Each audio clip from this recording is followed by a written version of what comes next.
Permiso, señores, para empezar a cantar de Francisco Maestas, que del traque vino a ganar. In 1914, the earliest known school desegregation case among Mexican Americans, known as the Maestas case, was won in my hometown of Alamosa, Colorado. In this case, the Mexican American community of Alamosa challenged the Alamosa School Board for ethnic discrimination, arguing that Mexican American students were unjustly denied enrollment to the quote-unquote white school on the north side of town and instead forced into the quote-unquote Mexican school on the south side of town. This victory would be immortalized in Alamosa with a plaque in Zapata Park where the Mexican school once stood. It also received a U.S. congressional record on May 2, 2023, as Colorado Senator Michael Bennet officially recognized the case. However, although this progressive moment marked a turning point in the history of the United States, allowing both Hispanic and Caucasian children to coexist in a space free of legislative separation, over 100 years later, these children would separate themselves once again because of de facto segregation.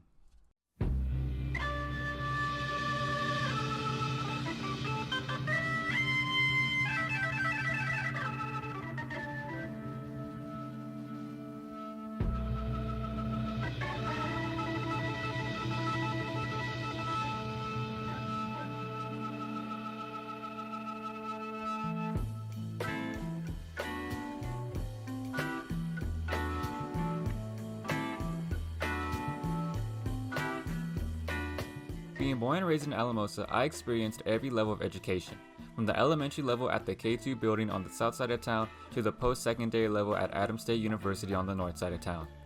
Before attending the University of Colorado Boulder, I had received a purely Alamosian education. This Alamosian education, however, wasn't strictly academic, as it also extended to that of my social education, a development that was the most influenced by my years in secondary school. These developments were a reflection of my environment, one that I had assumed for a long time were normal. Only now after leaving Alamosa do I realize how wrong I was in assuming this. Looking back, I have become aware of the ethnic segregation I, along with other students in Alamosa, experienced. This ethnic segregation, however, wasn't imposed by any kind of legislative separation. Instead, it was the byproduct of a post-civil rights era phenomenon known as de facto segregation. Originating from the racial integration efforts of schools during the 1960s, de facto segregation is defined by the Legal Information Institute as a secondary form of segregation that exists without being imposed by any kind of law or public authority.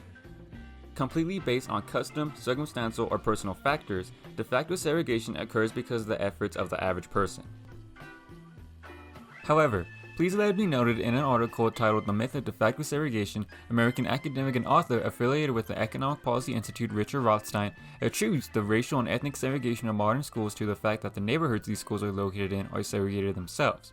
And although I do agree with this assessment, especially since Alamosa itself is residentially segregated with the majority of the Hispanic population residing on the south side and the Caucasian population residing on the north side, I will continue to use the term de facto segregation in the context of the school. Because there was only one elementary school, one middle school, and one high school in town, that meant no matter where you lived, north or south, if you wanted an education, you had to commute to these institutions. So as we will see, it didn't matter where you lived. When you came to school, you would hang out with whoever you related more to ethnically. That being said, the phenomenon of de facto segregation was most common during my time at Ortega Middle School.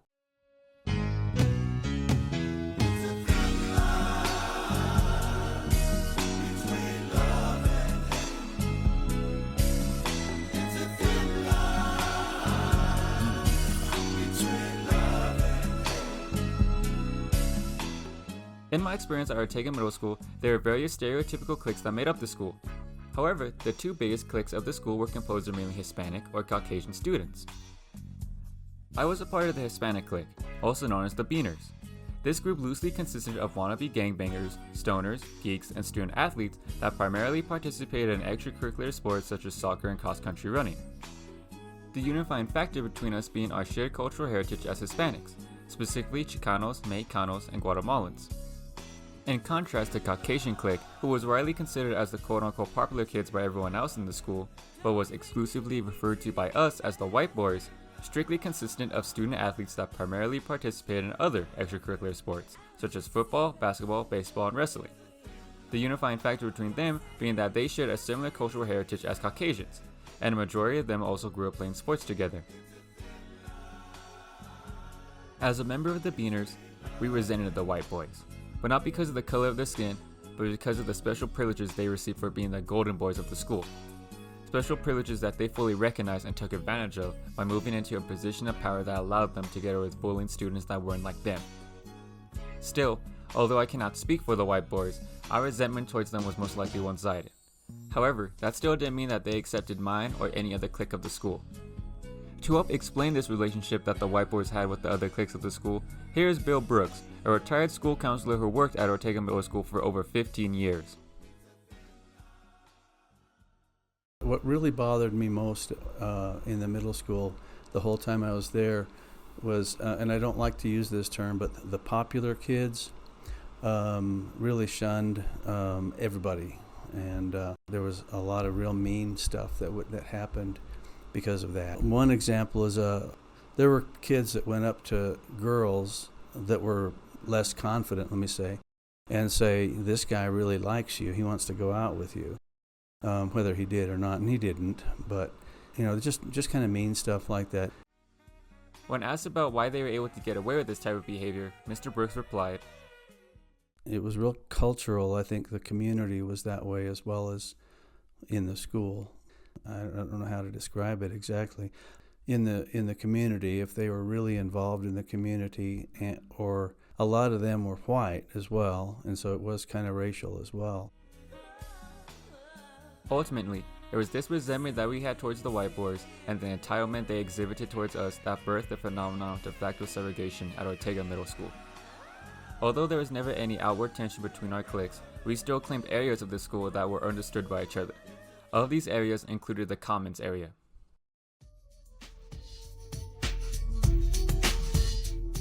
Before first period, all grades were forced to wait for the hallway gates to open in a room known as the Commons area. This is the first space that de facto segregation became evident, as we had our tables while the white boys had theirs. These same tables were also used during lunch by our cliques, with us sitting on opposite sides of the cafeteria. That being said, however, it's important to know that these tables weren't distinctly established until our last year at Ortega Middle School. The reason being that when we came into Ortega Middle School, we didn't immediately separate ourselves into the Beaners and the white boys. Instead, we were just the small cliques that made up the elementary school. For example, my smaller clique consisted of myself, 2 other Hispanic children, and 2 Caucasian children. This is where we would meet in 6th grade. But as time went on and this phenomenon grew, we began to split. So in 7th grade, one of my Hispanic friends and I would move over to this area with more Hispanic children. Meanwhile, my 2 Caucasian friends would move more into this middle section with more Caucasian children. Then finally, in 8th grade at its peak, my Hispanic friend and I would be right here, all the way on the other end where we started in 6th grade, with nothing but primarily Hispanic children. This is where the Beaners were born. Meanwhile, my 2 Caucasian friends would be all the way on the other side of the Commons area with nothing but primarily Caucasian children. That is where the white boys were born.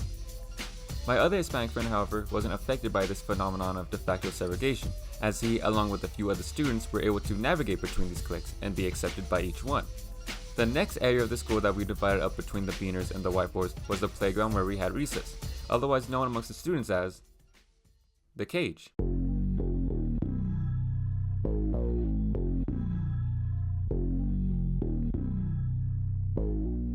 Defined by its tall metal fences, the cage became notorious for its fights, drugs, and general unrest that was a result of the lack of supervision we had in this area, as there was only one teacher that was routinely assigned to watch over us.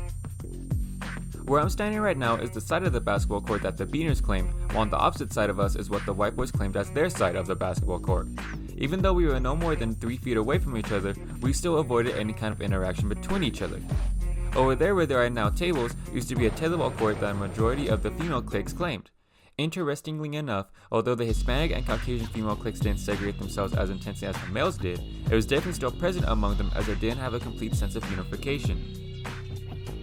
The most unique aspect of the cage, however, is this field right here, which back in the day used to be nothing more than dirt. Here is actually where a few Hispanic and Caucasian students actually intermingled with each other. I never found myself in this area.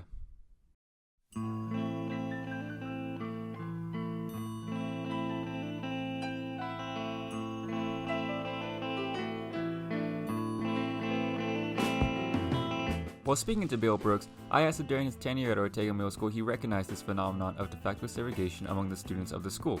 He replied, "Yeah, I think so. I saw a lot of segregation and groups, whether it be racial or interest, like the jocks would stay together and the musicians would stay together and the drama people would stay together, etc. I think it was always there. He also elaborated that it wasn't only him, but also other faculty members who recognized this phenomenon as they discussed the segregation, bullying, and even racial prejudice that affected the school. With that said, I finally asked if faculty members recognized this form of segregation amongst the students, was there any action ever taken by them? Because as a student who was a part of it, I don't remember there being any. He replied, so the teachers would do something. A lot of times they would talk to the kids or talk to the principal or the counselor to have something done about it. It's kind of hard to do anything about it, real blatant stuff, if it's subtle. So there were things done, and some teachers were more in tune to it than others. Some others wouldn't stand up to it as much. In fact, I remember hearing some of the teachers say, "Well, I don't see that very much," or something along those lines. And some others I say, "Yeah, it's all over the place." By the time we entered Alamosa High School in 2019, the damage had been done. The only reason the high school wasn't as severely segregated as the middle school is because of an open campus policy that made the concept of claiming areas irrelevant. Nonetheless, despite the larger clique of the Beaners slowly dissolving into smaller cliques, we still resent the white boys for the special privileges they received, and they still shunned us because we weren't like them. Nothing had changed. At least it didn't until high school graduation. Of everything that happened that day, I'll never forget this brief interaction I had with him. After 7 years of avoiding each other, a Beaner and a white boy shared a conversation. It wasn't anything extraordinary, and it most certainly wasn't an apology for shunning us. No, instead the conversation was as plain as it could get. All he said to me was, "Here you go, bro," while handing me the graduation cap that belonged to one of my friends. As he handed me the cap, I had finally questioned the resentment I felt, and thought, why should I hate you? I realized at that moment that, although I essentially grew up with this person, I had no idea who he was. I mean, how could I? I've never had a conversation with him until then.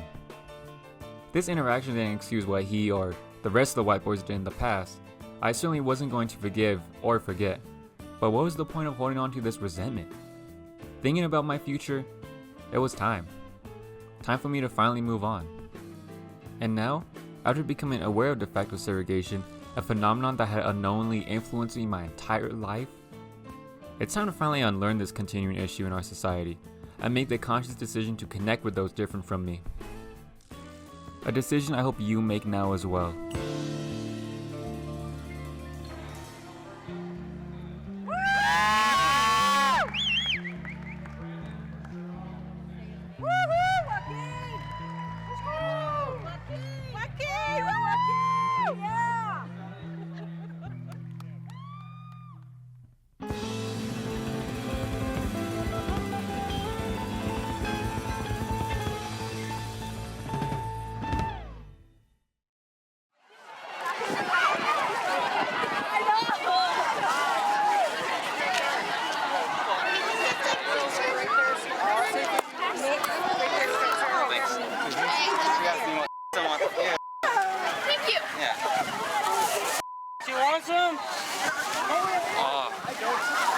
That sucks. I don't know how I'm supposed to open this. Twist it. Oh, yeah. I can't. Squeeze it. Right there. Now squeeze it. Watch. Squeeze it.